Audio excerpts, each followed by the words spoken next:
Nada crasso no boa novela. Nada o junta de paula. Nada crasso no boa novela. Nada o junta de paula.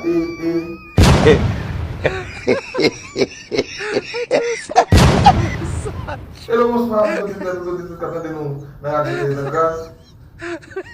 Na fé com ninguém. Que ça dit là? Tichon, il va faire qu'un monde saute dans le pays, non?